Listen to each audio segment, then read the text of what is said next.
बहुत बहुत शुक्रिया आप दोनों का। और सरिता जी, आप यहाँ पर आए हमारे बीच में, आपका बहुत बहुत धन्यवाद।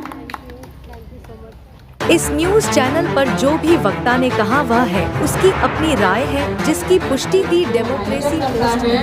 उनको भी बहुत बहुत साधुवाद देती हूँ कि इस तरह के प्रोग्राम मनाने चाहिए ताकि महिलाओं को महिला होने का एहसास हो सके कि घर के बाहर भी एक दुनिया है जहाँ पे हम देखें कि हमारे लिए भी कोई प्रोग्राम मनाया जाता है। और केवल भारत में नहीं, कोई भारत के एक छोटे से पार्क में ही नहीं, पूरे विश्व में महिलाओं के लिए कार्यक्रम मनाया जाता है। तो ये आज हमारे लिए बहुत ही ज़्यादा गर्व करने की बात है कि आज हमारे लिए एक दिन निर्धारित किया गया है कि हाँ, हम महिलाओं के लिए एक दिवस है। तो साथियों, जैसा कि पूर्व वक्ताओं ने बताया कि सबसे पहले तो हम महिलाओं को अपना सम्मान करना आना चाहिए। जब कहीं पे हम जाते हैं, इंट्रोडक्शन होता है, तो जो घर में महिलाएं होती हैं जो वर्किंग नहीं है, तो वो खुद ही अपने आप कहती हैं कि मैं तो कुछ नहीं करती थी। तो घर के बाहर जाना, नौकरी करना, यही नौकरी करना नहीं है, बल्कि जो महिलाएं घर में रहती हैं वो 24 घंटे घर की निगरानी करती हैं और घर के हर काम काज में पार्टिसिपेट करती हैं। यदि वो घर की महिला बीमार पड़ जाती है तब उस घर की नींव हिल जाती है कि हाँ, घर का काम कैसे होता है। तो उन पुरुषों को भी इस बात का एहसास होना चाहिए, उन पुरुषों को इस चीज की एहसास बहुत ज़्यादा होना चाहिए कि यदि ये मेरी पत्नी या मेरी बेटे की बहू या मेरी बेटी अगर आज बीमार पड़ी है तो इसके लिए आज मेरी जिम्मेदारी डबल हो जाती है। ऑफिस जाने के साथ साथ कम से कम मैं कुछ इतना काम कर जाऊं कि इसको ऐसा एहसास ना हो कि हाँ, मैं बीमार पड़ी हूँ तो मेरी देखभाल करने वाला कोई नहीं है। हमारे आत्मसम्मान को ठेस हम खुद भी पहुंचाते हैं। मुझे ऐसा लगता है कि हमने अपने आप को इतना कमतर आंक लिया है कि हमें दूसरा आके ये कह जाए, अरे फला की घरवाली तो कुछ नहीं करती, वो तो घर में रहती है। तो हम सबसे पहले आत्मसम्मान करें, हम अपने अंदर स्वाभिमान पैदा करें कि यदि मैं ना होती तो तुझे पैदा करने वाला कोई नहीं था। अगर इस देश में, इस धरती पे तू आया है तो मैं हूँ तो तू। तो इसलिए सबसे पहले हमें अपना आत्मसम्मान करना बहुत ज़्यादा ज़रूरी है। और ये चीज़ हमें अपनी बेटी के अंदर भी भरनी होगी ताकि आज यदि मैंने मार खाई है अपने पति की तो कल मेरी बेटी मेरे दामाद की मार ना खाए। तो ये चीज़ मुझे अपनी बेटी के अंदर भी सम्मान और स्वाभिमान भरना पड़ेगा कि हम इस देश की 49% महिलाएं हैं और इस दुनिया के प्रत्येक पुरुष को इस दुनिया में लाने का श्रेय केवल और केवल मातृ शक्ति को जाता है। तो उस मातृ शक्ति को मैं नमन ही नहीं करती, बल्कि उस मातृ शक्ति को मैं श्रेष्ठ स्तर पे रखती हूँ कि उस मातृ शक्ति से बड़ा इस दुनिया में कोई नहीं है।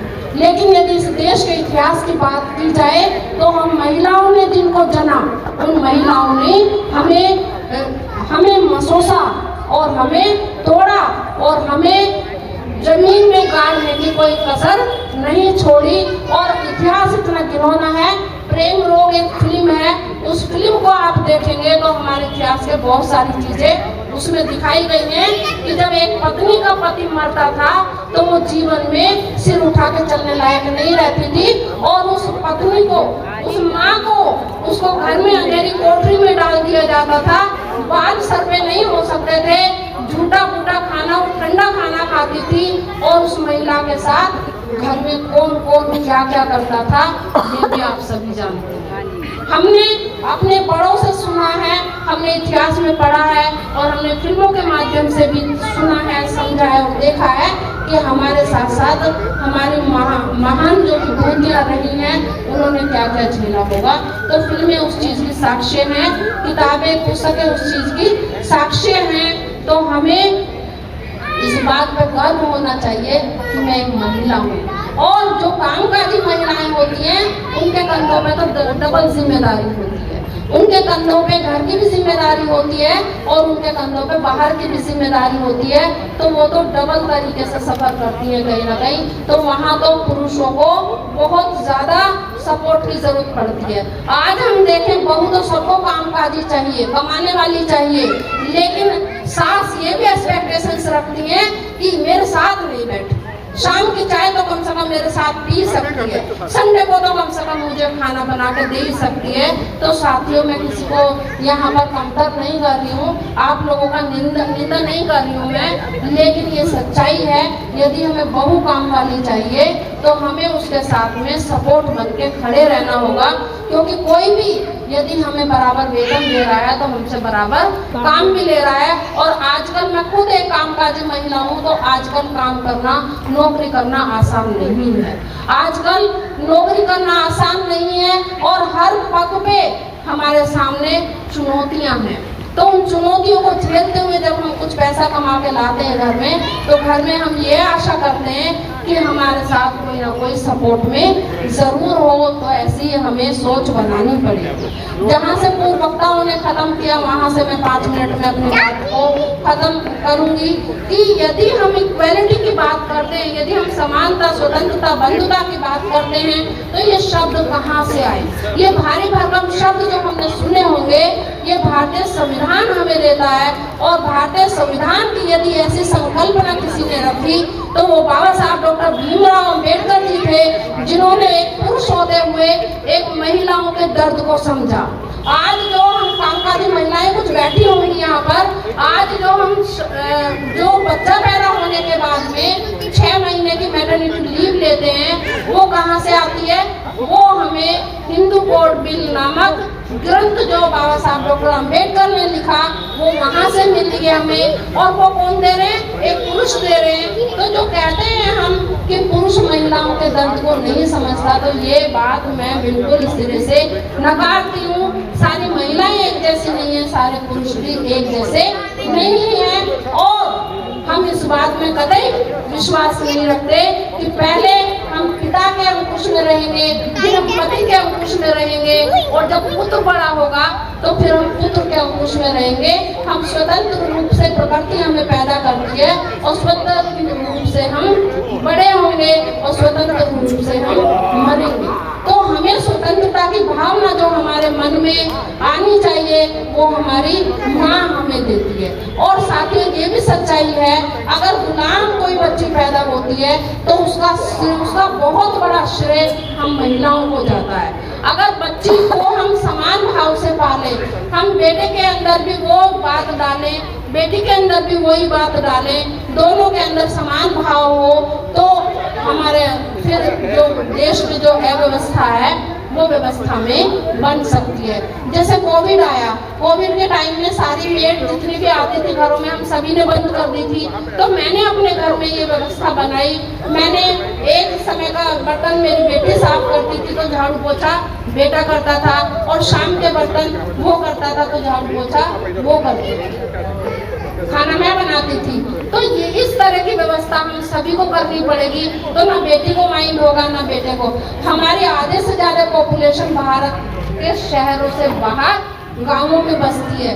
गांवों का हाल इतना बुरा है साथियों कि हम उस तरह की कल्पना भी नहीं कर सकते जैसी गांवों की महिलाएं जीवन जीती है। तो मैं बात कर रही थी हिंदू कोड बिल की। जैसे कि हम वर्किंग लोग कुछ यहाँ पर होंगे, जब हम जॉब में होते हैं तो 1 साल का हमें मेडिकल मिलता है। जो मेडिकल की व्यवस्था मिली हमें कि कभी कभी हम अनफिट भी हो सकते हैं, तो मेडिकल की व्यवस्था भी हमें हिंदू कोड बिल से मिलती है। और हम विद पे अपने पूरी तनख्वाह के साथ साथ मेडिकल लीव ले सकते हैं। जैसा कि जब हमारा बच्चा पैदा होता है तो हमें CCL मिलती है, बाल्य देखभाल अवकाश। जब जैसे बच्चा पैदा होता है तो हम सभी जानते हैं कि बच्चे को माँ के दूध की बहुत ज़्यादा आवश्यकता होती है। तो जब तक बच्चा 18 साल का नहीं हो जाता, एक बच्चे पे 1 साल की CCL हमें सरकार देती है। और ये व्यवस्था कहाँ से आई? ये व्यवस्था हमें बाबा साहब डॉक्टर अम्बेडकर दे रहे हैं। और मैं उनको अपना अनुयायी इसलिए नहीं मानती कि वो किसी एक जाति में पैदा हुए, बल्कि मैं किसी भी जाति में पैदा होती तो उनको अपना अनुयायी मानती। क्योंकि यदि आज मैं मुखर होकर बोल रही हूँ, यदि मैं किसी स्कूल के दरवाजे मेरे लिए खुले, यदि मैं एक शिक्षिका बन पाई, तो वो उस महान व्यक्ति की वजह से बन पाई जिन्होंने महिलाओं को समान भाव दिया, जिन्होंने महिलाओं को समान अवसर दिए, जिन्होंने महिलाओं को समान अधिकार दिए, जिन्होंने महिलाओं को समान वेतन और समान घंटों के अवसर पैदा किए। तो ऐसे महान विभूति को किसी जाति में हमें नहीं बांटना चाहिए। या हम किसी भी जाति की महिला होगी, यदि वो वोट डालने जाती है तो वहाँ पे उसकी वोट किसी महिला के हिसाब से नहीं आंकी जा रही है। वहाँ पे जो वोट है उस प्रत्येक वोट की कीमत आंकी जा रही है, ना कि ये महिला फला जाति की है, ये महिला इस वर्ग की है, या ये महिला कामकाजी नहीं है, ये महिला पढ़ी लिखी नहीं है। वो हम सभी को जो समान अधिकार दिए वो भारतीय संविधान और नीति और दिल से मिलते हैं। और ये दोनों ही महान ग्रंथ जो मिलते हैं ये बाबा साहब डॉक्टर भीमराव अम्बेडकर जी की लेखनी से मिलते हैं। तो इसलिए साथियों, उन्होंने यहाँ पर जो दिया हमें वो किसी जाति या किसी धर्म या किसी भी छोटी बड़ी महिला के हिसाब से नहीं दिए, बल्कि हम सभी के अंदर इक्वलिटी दी। तो साथियों, हमें पढ़ने की आदत डालनी चाहिए। हमारे अंदर ये एक बहुत बड़ी कमी है कि हम लोग पढ़ते नहीं हैं। जो भी हमें समय मिले हम पढ़ें, हम दूसरे ने बता दिया हम उस पर विश्वास ना करें, सही और गलत का फैसला हम खुद करें, हम खुद पढ़ के देखें, खुद जाने कि हाँ सच्चाई क्या है।